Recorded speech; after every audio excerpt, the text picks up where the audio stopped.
Hello friends, இன்றைக்கி 12th தமிழில் unit 1ல் உள்ள important 1 mark 2 mark 4 mark 6 marks பார்க்க போகிறோம். ஃபஸ்ட்டு இயல் 1லேருந்து பார்ப்போம்.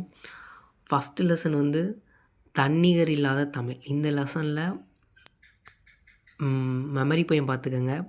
அடுத்து பொருள் வேற்றுமையணி கண்டிப்பாக 4 மார்க்கு, ரொம்ப ரொம்ப முக்கியம். இது பார்த்துக்கோங்க. அடுத்து அப்படியே வந்தீங்கன்னா இலக்கண குறிப்பு, உறுப்பிலக்கணம், புணர்ச்சி விதி, இதெல்லாம் வந்து 2 மார்க்கில் உங்களுக்கு கேட்கலாம். அடுத்து இந்த பாக்ஸ் ரொம்ப ரொம்ப முக்கியம். 2 மார்க்காகவும் கேட்கலாம், இல்லை 1 மார்க்காகவும் கேட்கலாம். அணி இலக்கணத்தை மட்டும் கூறும் இலக்கண நூல்கள், அணி இலக்கணத்தையும் கூறும் நூல்கள். இது வந்து 1 மார்க்காகவும் கேட்கலாம், 2 மார்க்காகவும் கேட்கலாம். இது நல்லா பார்த்துக்கோங்க.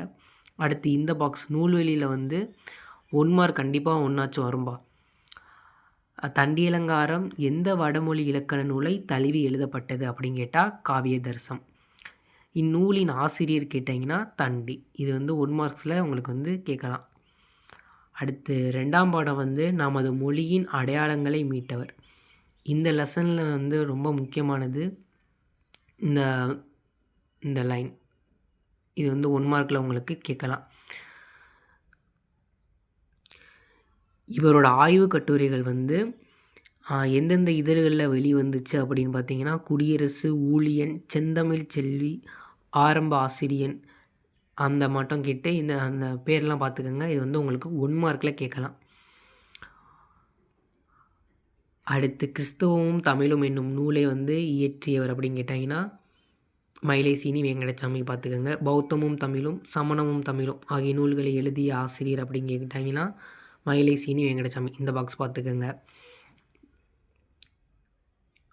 அடுத்து வந்து தமிழர்களோட இருண்ட காலம் யாருடைய காலம்னா களப்பியர்கள் மன்னர்களோட காலம். இதெல்லாம் 1 மார்க்கில் கேட்கலாம். களப்பியர் ஆட்சியின் தமிழகம் என்னும் நூலை வந்து வெளியிட்டவர் வந்து மயிலை சீனி வெங்கடசாமி. இதெல்லாம் வந்து உங்களுக்கு 1 மார்க்கில் கேட்கலாம். இதெல்லாம் பார்த்துக்கோங்க.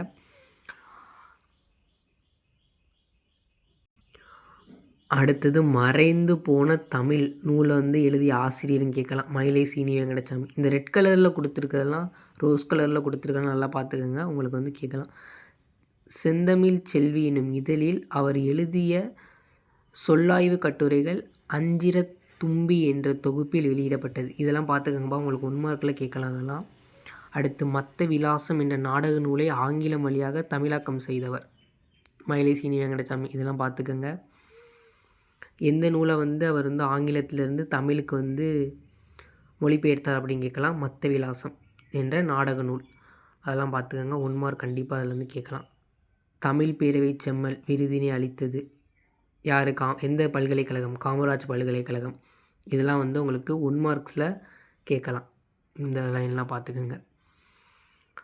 அடுத்து வந்து இளந்தமிழ். இந்த லெசனை பொறுத்த வரைக்கும் உங்களுக்கு மெமரி போயம் இல்லை. இதுலேருந்து ஒரு 4 மார்க் வரும். அது புக் பேக்கில் வரும், நான் பின்னாடி சொல்கிறேன். அடுத்து இலக்கண குறிப்பு, உறுப்பிலக்கணம், புணர்ச்சி விதி பார்த்துக்கோங்க. இந்த பாக்ஸ் ரொம்ப ரொம்ப இம்பார்ட்டன்ட். கண்டிப்பாக ஒரு 1 மார்க்ஸ் இது வந்து கேட்பாங்க. இளந்தமிழையோட ஆசிரியர் சிற்பி பாலசுப்ரமணியன். இந்த இளந்தமிழை வந்து எந்த கவிதை தொகுப்பில் இடம்பெற்றுள்ளது அப்படின்னா நிலவுப்பூ. இது பார்த்துக்கோங்க. ஒரு கிராமத்து நதிக்காக சாகித்ய அகாதமி விருது பெற்றது. இது பார்த்துக்கோங்க. அடுத்து இவர் எழுதிய கவிதை நூல்கள், இதுலேருந்து ஏதாவது ஒன்று கேட்கலாம், பார்த்துக்கோங்க. மலையாள கவிதை, அலையும் சுவடும் உள்ளிட்ட உரைநடை நூல்களை எழுதியுள்ளார். இதெல்லாம் நல்லா பார்த்துக்கோங்க. இதெல்லாம் உங்களுக்கு வந்து 1 மார்க்ஸில் கேட்கலாம். நூல்வழி நல்லா பார்த்துக்கோங்க. கண்டிப்பாக வந்து ஒரு 1 மார்க்ஸ் வந்து இதுலேருந்து வரும். அடுத்து தம்பி நெல்லையப்பருக்கு வந்து இந்த 3 பாக்ஸ் தெரிந்து கொள்வோம், தெரியுமா, நூல்வழி. கண்டிப்பாக ஒரு 1 மார்க்ஸ் இதுலேருந்து கேட்கலாம். இன்சைட்லேருந்து கேட்டாங்கன்னா இதெல்லாம் நல்லா பார்த்துக்கோங்க, அதனால சொல்கிறேன். அடுத்து இந்த பாக்ஸ் தமிழில் உள்ள எழுத்துக்களின் எண்ணிக்கை. இது சும்மா உங்களுக்கு தெரியும், இருந்தாலும் பார்த்துக்கோங்க. 1 மார்க்ஸில் வந்து உங்களுக்கு கேட்டிருக்காங்க. பப்ளிக் எக்ஸாமில் இது வந்து 1 மார்க்கில் கேட்டிருக்காங்க, அதனால் இதை பார்த்துக்கோங்க இந்த பாக்ஸ். அடுத்து இலக்கண தேர்ச்சி கொள்வினாக்கள் 1, 2 வந்து 1 மார்க்ஸ். அது 3, 4 பார்த்துக்கோங்க. தமிழில் பிழையின்றி எழுதுவதற்கு மேற்கொள்ள வேண்டிய முயற்சிகள் இந்த இருக்குப்பா. இதுக்கான ஆன்சர் வந்து இந்த இருக்குது. 2 மார்க்காகவும் கேட்கலாம், இல்லை உங்களுக்கு வந்து 4 மார்க்காகவும் கேட்கலாம் இந்த கொஸ்டின். இது நல்லா பார்த்துக்குங்க. அடுத்து அப்படியே நம்மை அளப்போம் அப்படின்னு அதில் வந்தோம்னா புக் பேக்கில் வந்து குருவினா 1, 3, 4 ரொம்ப முக்கியம். 2 வந்து பார்த்துக்கங்க, படிக்க முடியும்னா படிச்சுக்கோங்க. ஆனால் 1, 3, 4 ரொம்ப முக்கியம். அடுத்து சிறுவினாவுன்னு வந்தீங்கன்னா 1, 2, 3. 3 வந்து இடமுச்சுட்டி பொருள் குறிகள் ரொம்ப முக்கியம். 2வது இளந்தமிழ்லேருந்து கேட்டிருப்பாங்க, அதை பார்த்துக்கோங்க. ஃபஸ்ட்டு 1, 2, 3 சிறுவினால ரொம்ப ரொம்ப முக்கியம். நெடுவினா ஃபஸ்ட்டு கொஸ்டின்பா. இந்த வருஷம் எதிர்பார்க்குற 2025 பப்ளிக்கு எதிர்பார்க்குற ரொம்ப முக்கியமான கொஸ்டின். எல்லா கொஸ்டின் பேப்பர்லையும் கேட்கலாம். மயிலை சீனி வேங்கடசாமி ஒரு ஆராய்ச்சி பேரறிஞர் என்பதை சான்றோர்களுடன் நிறுவ ரொம்ப ரொம்ப முக்கியம், கேட்கலாம்.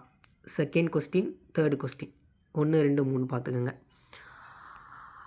அடுத்து இதில் வந்தீங்கன்னா தமிழாக்கம் தருக, இலக்கியம் நயம் பாராட்டுக, ரெண்டுமே 4 மார்க் கொஸ்டின்ஸ். 4 மார்க்கில் கேட்கலாம். ஊமை தொடர்களை சொற்றொடர்கள் அமைத்தெழுது, இது 2 மார்க்கில் உங்களுக்கு கேட்கலாம், பார்த்துக்கோங்க. அடுத்து அப்படியே வந்தீங்கன்னா லாஸ்ட்டில் இந்த கலைச்சொற்கள் மட்டும் பார்த்துக்கோங்க, அவ்வளோதான்.